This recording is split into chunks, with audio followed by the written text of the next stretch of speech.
Experiments in genetically modified rice, cowpea and sweet potato have been completed in Ghana. This paves the way for further research, possibly prior to the official introduction of genetically modified seeds to the Ghanaian farmer. Researchers are hoping high yields recorded by farmers in other countries will allow Ghanaian farmers to be introduced to genetically modified crops.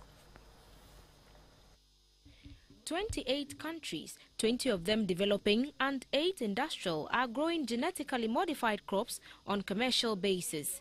Of the 28 countries, the United States tops the list with genetically modified crops grown on 69.5 million hectares of its land. At the moment, Ghana does not grow any genetically modified or biotech crop. Researchers of genetically modified crops say not only have farmers who adopted the technology recorded high yields and made good money, but also these crops contribute an additional 110 million tons of soya bean and 195 million tons of corn to feed the world's population.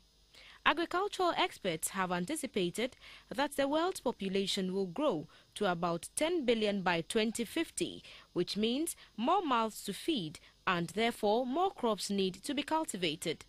Growing genetically modified crops is seen as the way out to large-scale farming. According to Professor Walter Sando Al-Hassan, some countries do not import genetically modified crops or products because proper experimentations are not conducted prior to growing the crops.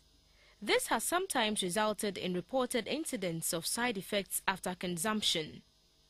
There's need for continuous awareness creation at all levels, at the policymakers level, politicians level, farmers level, consumers level, on what the whole technology is all about. This is a technology which you have to integrate it with the normal cropping systems. You have to practice good agronomic practices.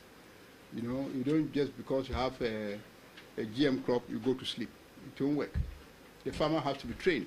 Just like you have insecticide resistance to insecticides, this one too may also create resistance if you don't manage it very well. A plant breeder from the CSIR's Savannah Agric Research Institute at Nyankpala said BT cotton from Burkina Faso is undergoing experiments at the laboratory. This is to see whether it can be grown in the country. The cultivation of genetically modified crops began in 1996.